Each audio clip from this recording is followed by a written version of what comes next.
Hello viewers, welcome to Mishti's Ideas. My name is Mishti and today I'm going to show you how you can recycle newspapers into these wonderful trinket bowls. They are functional, economical, and great for the environment. So let's get started. So to create the shape of the trinket bowls, we need some type of a glass bowl that we'll be using as a base for the mold. First, I'm going to put a little bit of oil on the back of the bowl and then wrap it up with some plastic wrap. And as you wrap it up, make sure it's as smooth as possible so that later on when your mold comes out, first it comes out nicely and also it is smooth. The surface is smooth. So it's important that you do this part.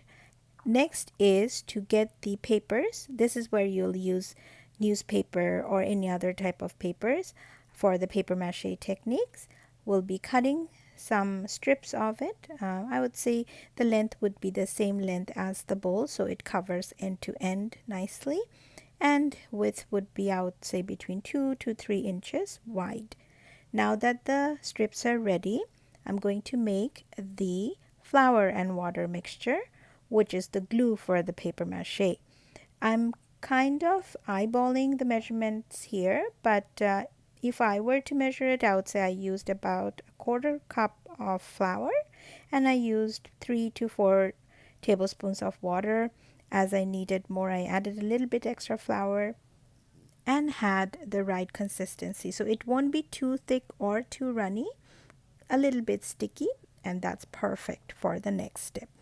Now, before I start here, I have covered my work surface with some plastic wrap so that the paper mache glue doesn't go all over the place. So this part is a little bit messy, I'll warn you right here, but it's fun. So all you do is get some glue, and you got to have your hands dirty for this, and then just put it all over the paper strip and then put it back on the bowl from end to end.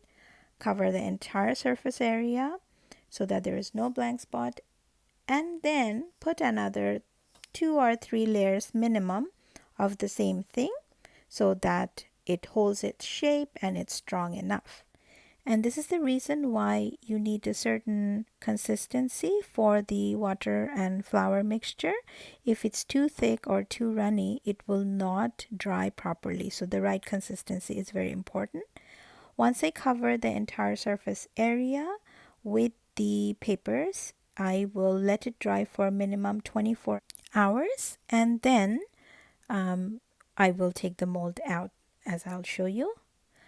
Now, paper mache is actually pretty popular for many craft projects. You can make piñatas with it, you can make different shapes of bowls with it, or any other sculpture projects. You can definitely try this technique. It is a little bit messy, a little bit time consuming, but the end results are always wonderful to see. So now that I'm done and I've let it dry, I'm going to take the bowl out, and this is the reason why I put a little bit of oil on the back of the bowl so it comes off nice and smooth like you see. And then I take the plastic wrap off. See, all these, it hardened pretty nicely.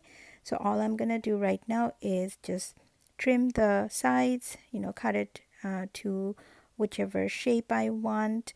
And then once I have all that extra edges cut, I will use a little bit of sandpaper to smooth the rough surfaces nicely. So here I'm just using a little bit of sandpaper to smooth some of the rough edges inside. Also, it helps to get some of those dried flour to just come off the surface so it gets smoother. The whole point of it is so we can paint it as we go. I've also put some tapes, as you've seen, just so that there is no big gaps anywhere or any rough edges anywhere. So just gonna put some tapes there. Next is the paint. So whichever color you want, you can definitely experiment with that. So I want sort of like a dark green for this. I'm gonna add a bit of black with my leaf green color, and then mix them all together and paint the bowl. So I'm using acrylic paint here, which dries pretty quick, so definitely you can't walk away once you start. Once I mix and get the right color and consistency, I will start painting. I usually use a sponge brush for the surface painting because it doesn't leave a lot of like sharp edges when you're painting, and easy to work with also, I think, because it absorbs the paint pretty nicely.